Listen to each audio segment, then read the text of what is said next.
ang magda sa papel ni Ismael Macadato sa umaabot nga series sa GMA Telebabad nga Legal Wives. We have this morning GMA's top leading man and award-winning actor, Dennis Trillo. Mayong buntag, Dennis, at welcome back dito sa GMA Regional TV Land. Kumusta? Mayong buntag sa inyong lahat. Sana okay kayong lahat dyan. Good morning. Good morning sa iyo at belated Happy Father's Day sa iyo, Dennis. Thank you. Thank you. How were you able to celebrate Father's Day this year, Dennis?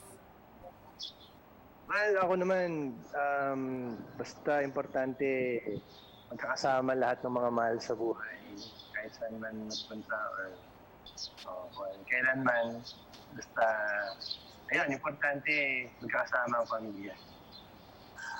And we're so excited sa bago niyong handog sa amin sa GMA Telebabad, ang Legal Wives. Ano ang masasabi mo, Dennis? Kasi teaser pa lang trending na kayo. Excited na kami na mabuulat yun at masarating para naipalabas na at makita ninyo lahat dahil lahat kami ay proud at excited na makita ninyo lahat ng mga binigay naming hirap at trabaho dito sa programa.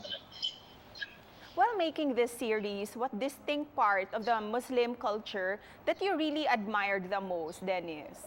Well, siguro yung honor nila, yung pagiging yung mga mararangal na tao, at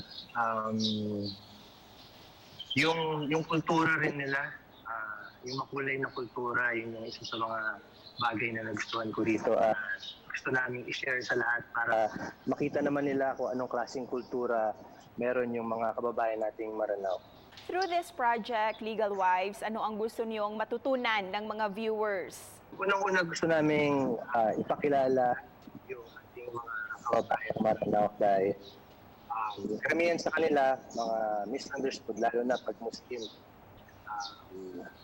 Kapag hindi mo alam yung kanilang kultura, kanilang background, medyo iba yung isipin mo. Pero once na makilala mo na sila at makilala nyo lalo na yung mga characters dito sa show na to, napakarami ninyong matutunan. Mamahalin nyo yung mga kababayan nating Maranao at syempre, lalo na yung kultura nila. Working with three beautiful and very talented women from different generations, how would you describe your three legal wives sa series na ito? Let's start with Bianca Umali. Si Bianca Umali, nasusurprise ako na kahit sa bata niyang age, mature siya umarte dahil siguro dun sa expressive eyes.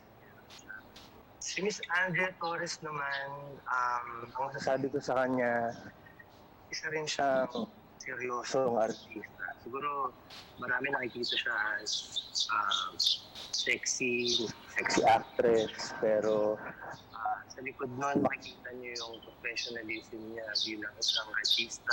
Si Miss Alice Dixon naman, never ko in-expect na makakatrabaho ko siya, makaka-eksena ko siya, or magiging asawa ko siya sa isang programa. Pero nangyari lahat yun dito sa show na to at marami rin akong na-discover tungkol sa kanya.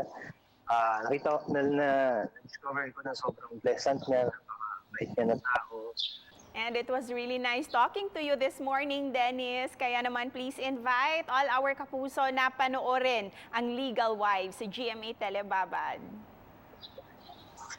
Ayun po, iniimbitahan ko po ang lahat na panoorin niyo po ang Legal Wives sa GMA Telebabad.